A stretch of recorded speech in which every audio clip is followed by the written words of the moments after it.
Well, free syringe programs in parts of the country, they're getting a major boost. There's a change in federal policy. Part of the spending bill approved earlier this month that allows funding for drug needles in areas where drug-related cases like Hep C and HIV, for example, they're on the rise. State and city health department officials, they're going to be making the determination where that need is, along with the CDC. Don DeJarle of the Ankier School of Medicine at Mount Sinai, he's researched these programs for 25 years. This is what he had to say. Syringe programs have really been concentrated in large cities and have done an excellent job of preventing HIV infection where they've been implemented. But what we now really need to move to address the new injectors that we see in small towns and rural areas, particularly in Appalachia. You know, Joe, he echoes the sentiment of Howell from Kentucky, who championed this effort on the Hill to get the federal ban lifted, because he understands that these really poor rural areas, they're seeing major influx of Hep C, of HIV because of intravenous drug use. People are reusing dirty needles. This is a push to get them to stop.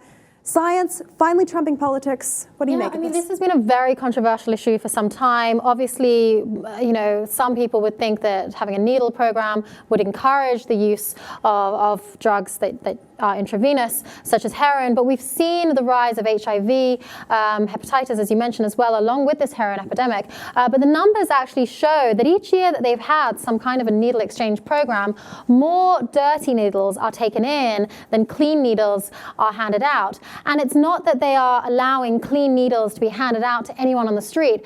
One has to bring in a dirty needle and exchange for something clean. So they're not encouraging new users. They're just trying to eliminate the chances of HIV and all sorts of infections being passed by dirty needles going around. The funding won't just be going to needles either. It's also going to be going to HIV testing, referral services, transportation. Beds even. You're absolutely right. It's a laundry list. But the highlight for the drug needle aspect of this, you know, people that oppose it, they say, look, you're pushing drug paraphernalia. We already have a major problem. We don't want to be funding this. But on the flip side of this, you have organizations like the one highlighted, the Harm Reduction Coalition, and part of their budget, one particular individual who represents them, he actually said that $350,000 budget that they have, a third of it goes to only needling. 1.2 million syringes he hands out each and every year. It keeps people HIV free, Hep C free.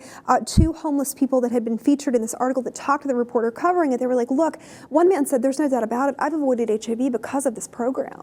Yeah, and this is a step towards a more sensible drug policy here in America. We know that if drugs are more out in the open, if there are programs to keep things done in a safe and clean manner, there will be less underground abuse going on. Countries like Spain, Portugal have a very open policy. Consumption of drugs is not a crime in these countries. They seem to be doing well off of it. Again, this is not about encouraging someone to go out and take heroin. It is an exchange program whereby someone already using, who is already addicted, can exchange and do something in a healthy manner that doesn't encourage and allow for the transmission of diseases. These infectious diseases that could be controlled, the CDC has figured out, you know what, if we do this program, if we spearhead it, then we could see a reduction in this. The U.S., no question, is in the middle of an epidemic, an explosion of not only prescription drugs, but heroin use as well. Congress has effectively ended the ban on federal funding for this needle exchange program. Also,